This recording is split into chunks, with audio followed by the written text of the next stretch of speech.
Sir, da. Wala, ticket na lang. Thank you. Sir.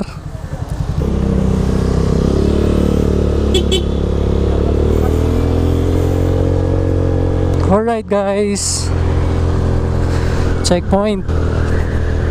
Time check guys, 7 PM guys. Palabas pa nga lang ako. Sana'y maging maayos ang booking. Kita-kit sa biyahe guys. Okay guys, may first booking na ako. Urban Soul dito sa may Balsigan. Andito na ako banda sa QM. And ang deliver ko, Tamawan guys.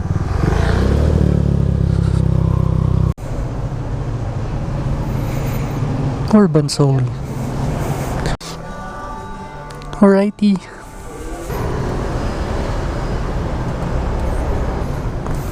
Ay, mali.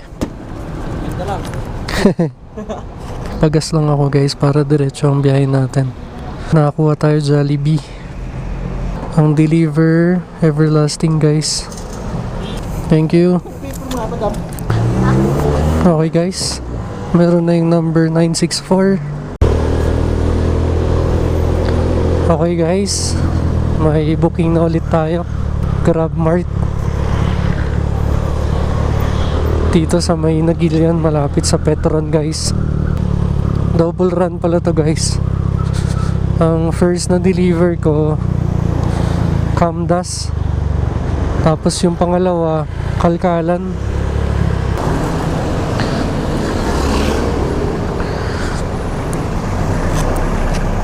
Tignan ko lang to guys, baka meron na. Okay na guys. Parehong alak. Deliver ko lang to. Alrighty.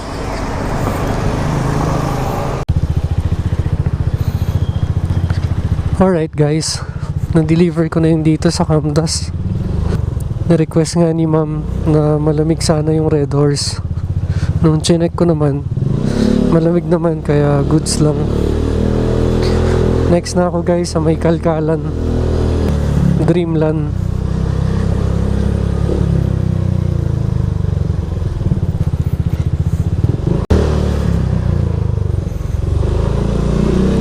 Nandito na ako guys sa may Dreamland. Ang ayos na ng daan nila dito.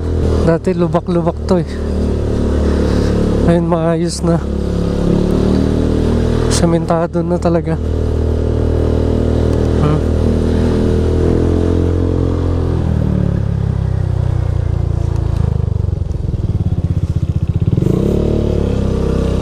Sarado. Dito tayo daan. Malamig. Sa tuktok to eh.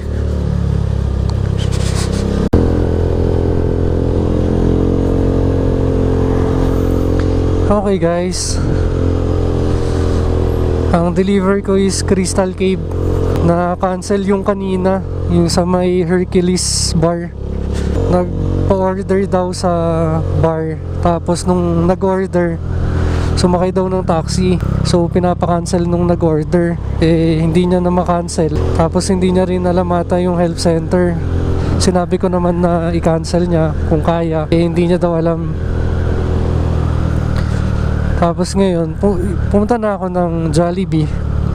In-inform ko na yung merchant na pinapa-cancel. Ang problem, hindi rin nila ma-cancel. May ka-cancel siguro nila nung sinabi ko pa lang ng maaga kung kinancel ka agad nila. Kaso ang problema ata, mag-feedback sa kanila yung cancellation. Sabi nung manager may penalty daw. So hindi ko na maalala kasi kung kay Grab, pag nag-cancel may penalty.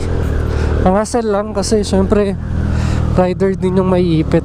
Hindi ma-cancel nung eater, hindi rin ma-cancel nung merchant. Eh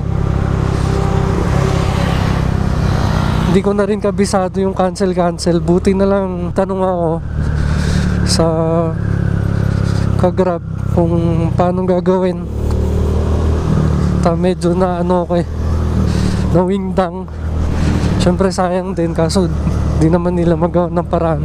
Pag ganun pala guys, ang gagawin, i-inform yung merchant na pinapa-cancel ng customer, and then yung eater inform din at the same time. Tapos help center guys sa FAQ, I want to cancel my Grab food booking. Tapos lalabas doon, may mga option through restaurant, through support.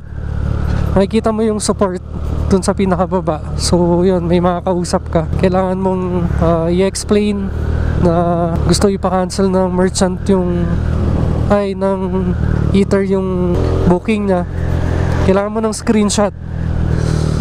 screenshot ng ID number ng booking, tapos yung conversation nyo ng eater.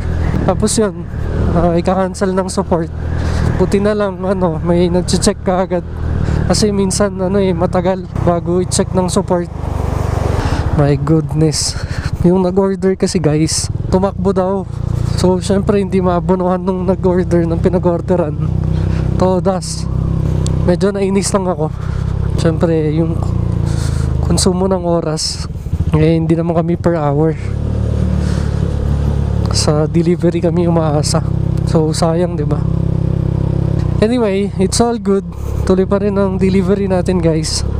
Double run kasi yun, nadagdagan nitong isa. Kaya ito na lang, Crystal Cave yung deliver ko.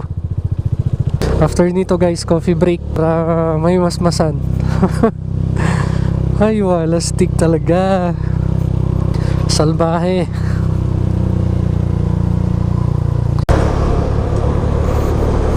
Alright, may next booking na ako. The Cookie Factory, dyan sa may Santo Tomas. Sakto, i-demo ko yung paano mag-cancel ng booking through help center mamaya pagdating ko dyan. So guys, ganito yung gagawin nyo pag magka-cancel kayo through help center. First, i-inform nyo yung customer na kung kaya nila i-cancel. Pag hindi kaya, ang next process, help center. Tapos ayan kung makikita nyo, FAQ, I need help in canceling my Grab food booking. Click nyo yan.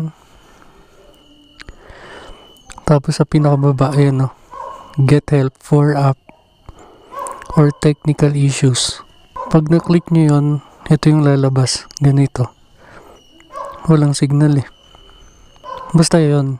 Click nyo yun. Tapos may makaka-chat kayo na support ng Grab. Doon nyo ngayon i-request yung cancel.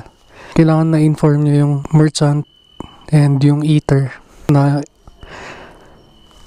i-cancel yung booking para i-cancel ng support. Ayun guys, ganun lang. Sana naintindihan nyo. Okay. Waiting tayo ng order dito sa The Cookie Factory guys.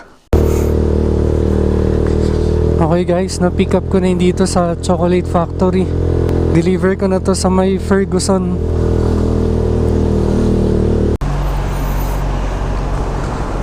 Time check guys, 12:04. Dito ako ngayon sa Hungry Bob. Di na ako nakapag-coffee guys. Mamaya na ng mga 4:318.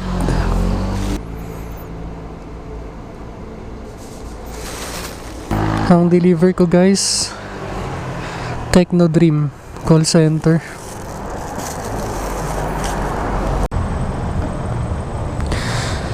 Alright guys, may next booking na tayo. Jollibee. Ang ganda ng CB150 ni Pops. Yan sana ako din, meron yan. Palitan mo na adjustable shocks yung likod. Kahit yung likod lang, yung harap, kahit siguro huwag mo nang galawin. Or pwede naman, may lulubog naman to Check ko muna to. Sige lang, ingat. Gapo ng CB150. Pinasakay niya sa akin yun medyo tingkayad ako. Pero pag sinide ko yung puwet ko, aabot naman. Mukhang GS. Ang gwapo. Tignan ko lang to guys. 740.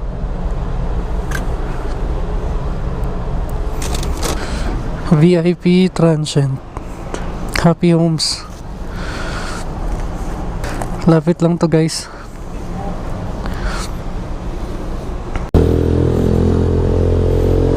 Ang deliver ko ata guys sa may mga nagsushooting eh. May nadaanan ako kanina nagsushooting eh. Nagpiprepare pala for shooting. Tignan natin kung ito nga yun. Ay hindi pala. Dito kanina guys may nagsushoot dyan eh. Okay guys, Jollibee ulit tayo. Mang Jollibee, Mang Jollibee. Good morning guys. Next natin ulit guys, Jollibee 396.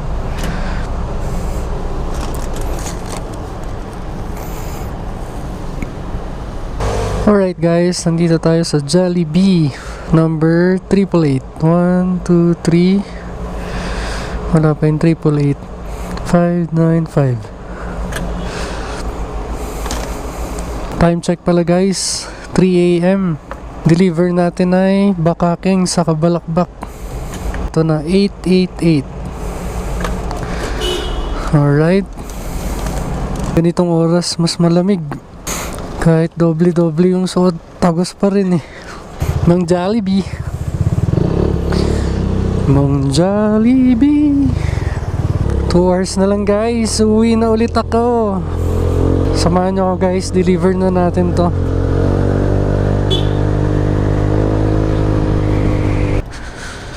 Okay guys, may booking na ulit dito sa McDonald's Insular.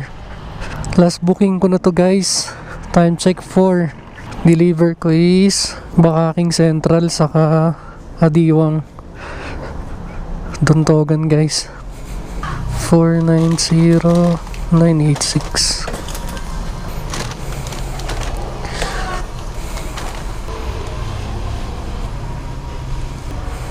Save, order is ready, notify customer. Okay.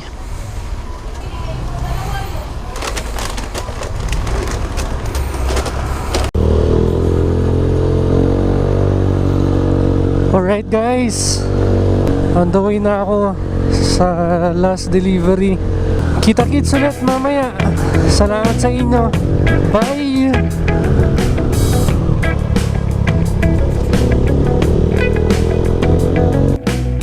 Ma'am Maria po.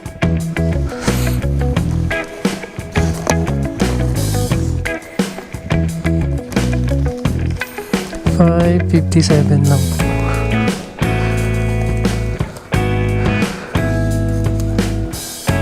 Okay na po. Salamat po.